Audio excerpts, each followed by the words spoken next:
আবার আরেক বাঙালির মৃত্যু, আবার বাঙালি পরিযায়ী শ্রমিক। এবারে উত্তরবঙ্গের রাজগঞ্জ বিধানসভার বাসিন্দা, বিন্নাগুড়ি পঞ্চায়েতের আমগুড়ির বাসিন্দা দীপু দাস কর্মসূত্রে থাকেন মহারাষ্ট্রের পুনেতে।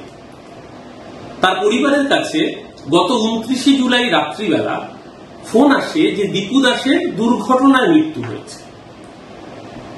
পরিবারের লোক এসে যেন মৃতদেহ সৎকার করেন। পরিবারের অর্থনৈতিক অবস্থা এতটাই খারাপ যে তারা সেখানে যাওয়ার সঙ্গতিটুকু ছিল না, তাই জন্য পরিবারকে বলা হয় নো অবজেকশন সার্টিফিকেট দিতে। পরিবারের লোকজন যখন মৃতদেহ দেখতে চায়, যে ছবি পাঠানো হয়, প্রথমে ছবিও পাঠানো হচ্ছিল না, তারপর যখন প্রশাসনের মাধ্যমে চাপ হয় সেই ছবি দেখে তারা আটকে ওঠেন।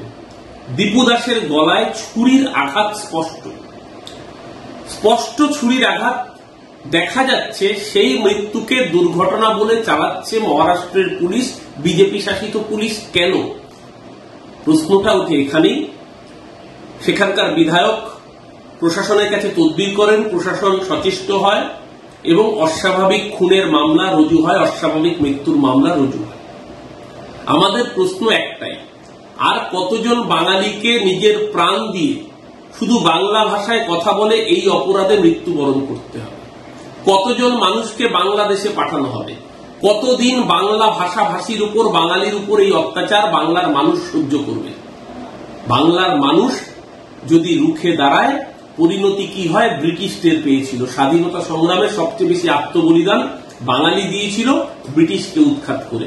আর এই নতুন রাজাকার বিজেপি, এরা কান খোলা করে শুনে রাখুক, এক একটি বাঙালির রক্তবিন্দু নতুন করে স্বাধীনতার ইতিহাস লিখছে। যারা বাঙালির উপর অত্যাচার করছে, আজকেও যারা দীপু দাসকে যে ডবল ইঞ্জিনের পুলিশ খুন করেছে, তাদেরকে জবাব দিতে হবে আগামী 2026-এ। তার জন্য বিজেপি যেন প্রস্তুত থাকে। আরো ভালো ভালো খবর দেখতে সাবস্ক্রাইব করুন বাংলা হান্টের ইউটিউব চ্যানেল।